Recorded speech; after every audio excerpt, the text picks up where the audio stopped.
welcome to another episode of the Sean Farrell podcast. I am Sean Farrell. God is great all the time. All the time, God is great. Jesus Christ died and he rose again. Let's get into it. So, reasons depression can start to become comfortable. Okay. I think this is only appropriate that we talk about it, seeing how it's Mental Health Awareness Month. And it is Mental Health Awareness Week as well, right? Okay.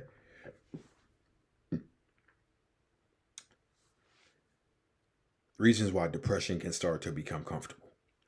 You suffered so much that it's all you know, and happiness becomes scary and unfamiliar. You don't want to get your hopes up because whenever you have in the past, you've been let down. You're too tired to take change. You're too tired to take action and create change. And your worldview or self-perception holds you back from this. You've developed a dark sense of humor, unhealthy habits to numb yourself to your suffering. And while it's allowed you to survive, it's also made you less motivated to change. Comfort and safety is necessary to survive. And even if this can hold you back from growing, it has helped you still be here today. Okay? So those are just some of the reasons why depression can become comfortable and explanation, okay? You suffer so much that's all you know. And sometimes people can suffer so much, and when they have nobody who gives them that positive reinforcement, especially with the people who love them the most, expect to care for them the most, when they come to those people and they don't get that positive reinforcement that they need, you can stay stuck.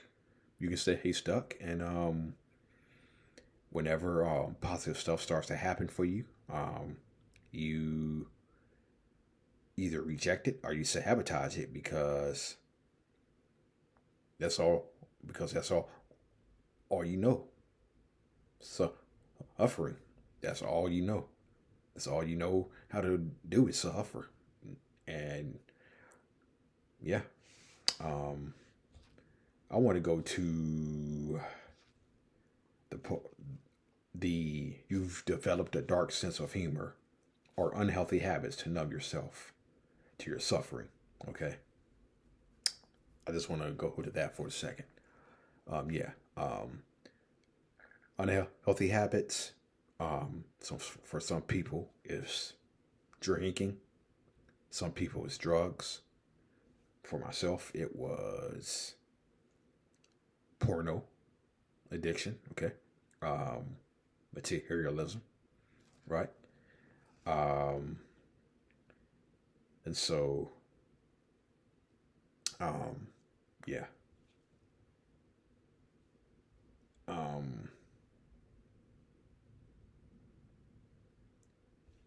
Change is hard and change is scary. And when you are in the process of changing, anybody would tell you anything that they have been, any addict, drug addict, drinking, porno recovery, sex addiction, okay? Anybody who has been addicted to something and has successfully recovered will tell you that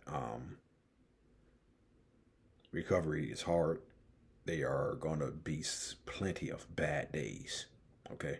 There are going to be plenty of bad days along with the good days when you're in recovery, okay? There's going to be plenty of bad days, good days. And going through the bad days is what you have to deal with. You got to be willing to put up with those bad days. You got to be willing to go through those bad days when you're in recovery. Okay. You got to be willing to go through those bad days. That's all part of the process of getting better. Um,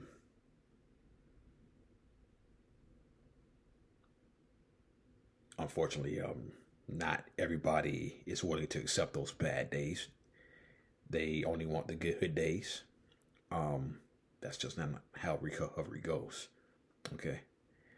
Um, you're gonna have miserable nights, miserable days, but that's all part of recovery. That's all part of getting better. Okay.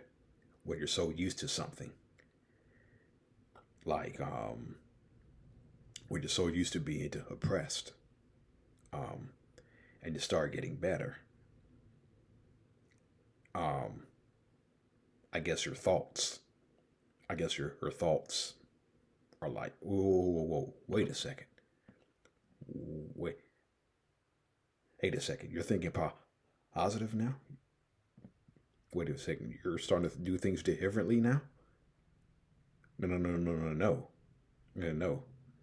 You always did it this way. Okay. You always did it this way. We always did it this way. Now you're going to do it the other way? No. Right?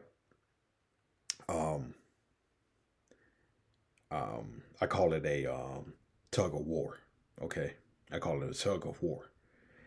Um, because it is very, very tempting to take the easy way, to take the easy way back to what was familiar.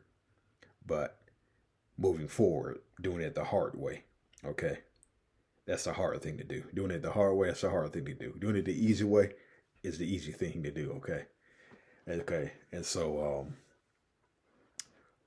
people who have covered from the, the oppression, alcoholism, porno, um, it's going to be some hard days. Okay. You just got to accept the good with the bad.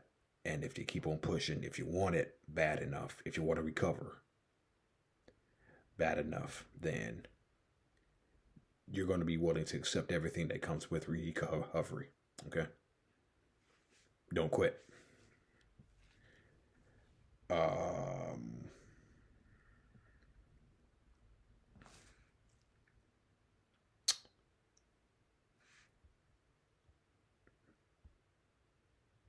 okay, here we go.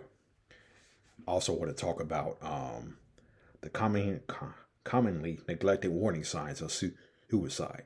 Okay? All right? Euphoria. Okay? Euphoria is a commonly neglected sign of suicide. Okay? And you may ask how euphoria is a neglected sign of suicide.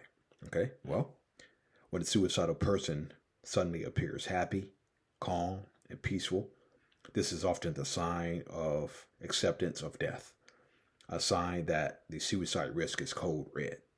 Okay? So, say like if you had a friend who was struggling, told you who they were suicidal, they're thinking about ending their lives, then all of a sudden one day they're just pure happy, calm, peaceful, you know, at ease, totally at peace. That's when the warning signs should go off. Okay, that they made up their mind, and it's gonna take a miracle for you to bring them back. Okay, all right, they've made up their minds, and code red, code red. Okay, Irri- irritability, rage, and anger over minor things. Often, this is the cause of depression, but it could also be the suicidal person is pushing others away to end the relationship and self isolate. Okay. Diminished self preservation, doing small things that may shorten their lifespan, such as not being careful around traffic, breathing in smoke, breathing in smoke, nicotine, alcohol addiction, unhealthy eating. Dopamine overload.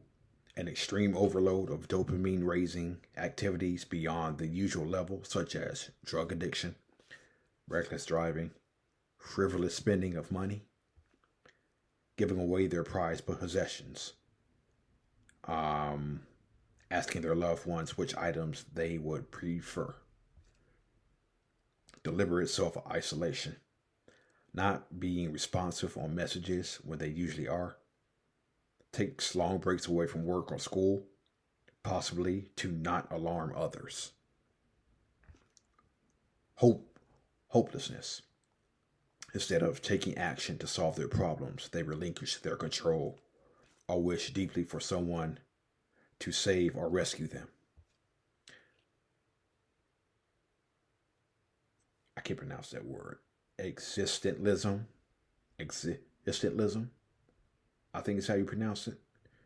Existentialism.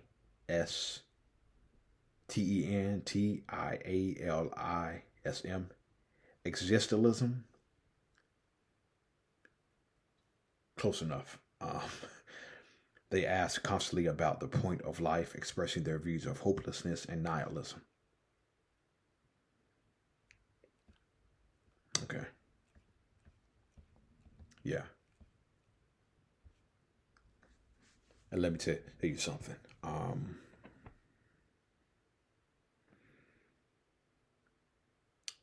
Suicide is one of the top 10 leading causes of death in the U.S. Okay. 45, the average is around 45,000 a year. And I believe it's around 2023 where the national average, which is 45,000 here in the United States, rose to around 49,000. 49,000 people ended their lives in the U.S. in 2023. Okay. And so I'm going to continue to talk about it. We need to talk about this. Okay. We need to have more conversations about how this. All right. Some things to watch out for. Taking unnecessary risks, right? Reckless driving, walking out in the traffic, seeking access to lethal means, guns, pills, drugs, okay, poison, talking about what's the point of life, looking for ways to die, undertreated or untreated oppression, having unprotected sex, anger, irritability, rage, staying in bed, sleeping too much or sleeping very little, missing work, missing school, saying goodbye to family or friends, getting your affairs in order, giving away prized possessions, right? Okay. So yeah, those are some of the warning signs to watch out for. Okay. And I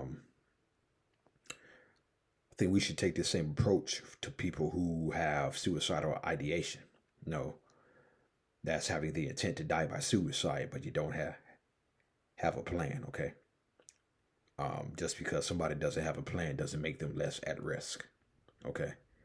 And so I think we need to have the same approach with somebody who has suicidal ideation as opposed to someone who actually has the intent to end their lives by suicide. Okay. All right. That's it. And that's all for the Sean Farrell podcast. You are loved. You matter. You are more than enough. Okay.